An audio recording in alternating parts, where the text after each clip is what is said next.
Hey everyone, I'm Dan from JazzComposersPresent.com, an online space where composers, musicians, and listeners come together to celebrate the music we love. I'm joined today by Tim Armacost, Grammy-nominated saxophonist, composer, arranger, and educator, author of the Jazz Saxophone book, and faculty member at Queens College. Tim is here to show us how to create unique and memorable atmospheres in your writing. Hey everybody, that's me. I'm Tim Armacost, still am. I am here to talk about creating a vibe. That sounds vague, but it actually isn't. And for context, I lived in Amsterdam many years ago, and one of the people who would come through every year is Cedar Walton, and he would come with multiple bands, often a trio, sometimes a quintet, quartet. And from seeing his band very often, one of the things that I learned is that he would often play a kind of a traditional hit in the first tune of the set. And then for the second tune, he'd settle down into an atmosphere. He would create an environment for the second tune. And they could just sit there, and it enabled the musicians to get settled in the sound. It also set a vibe for the second song, and it also created tension for the audience. And I found that fascinating, the way he did that. So I started looking into it and seeing what I could do. One of Cedar Walton's tunes that almost everybody knows, just from hearing the title, is Bolivia. Everybody knows that. If you've heard the tune, you know that bass line. That's the key. Oh, go, go, don't, don't, oh. If you hear that bass line, you know it's Bolivia, and you can imagine the room. You can imagine that that's a room that you can be in to play. So what I think of as the first key element for creating a vibe is a rhythmically interesting repeating bass line. But the three things that I think are interesting, are needed, are rhythmically interesting, repeating bass line, somewhat open harmony so that the pianist can play rhythmically and also have some room to change the atmosphere, to change the voicings, and a drum part that also has some element of repetition to it, but freedom within that.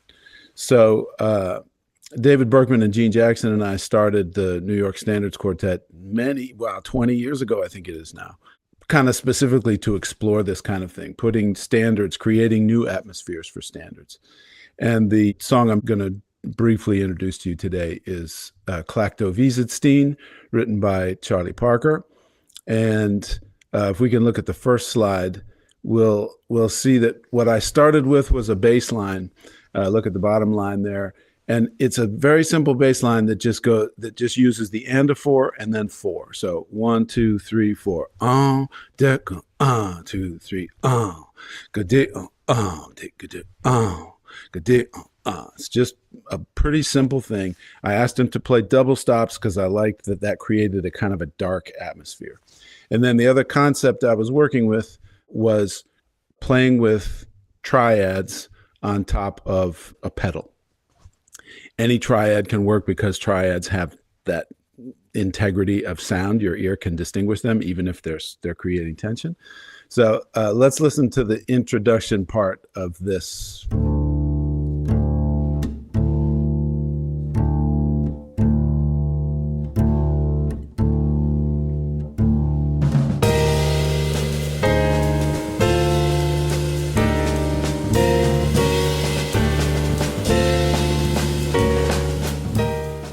And I found that piano harmony, singing the melody, and just finding triads that fit with the note that the melody landed in the spot where it was. So I'm trying to create a machine.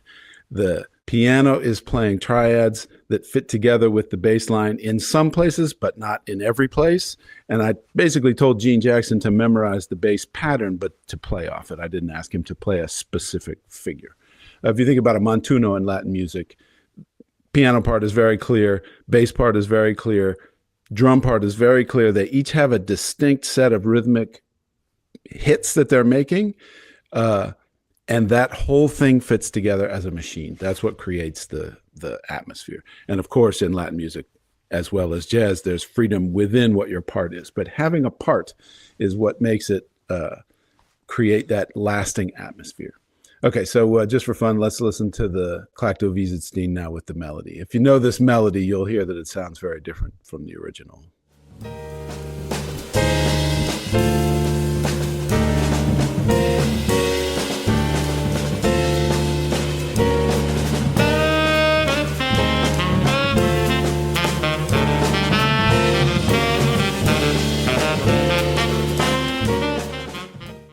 And the idea is that that room, the vibe that's created, can be something separate from the actual song. In other words, as a part of the arrangement, I can just live in that vibe for a little while. I can live in that room for a little bit and then cue back into the song.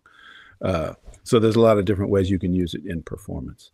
That's an example of one of my first attempts to radically harmonize a standard by finding a room to be in that has a quality of being clear enough and machine-like enough that you can remember it.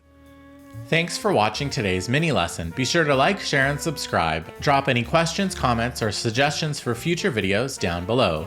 To watch our full-length events and participate in live Q&As with our presenting artists, head to jazzcomposerspresent.com.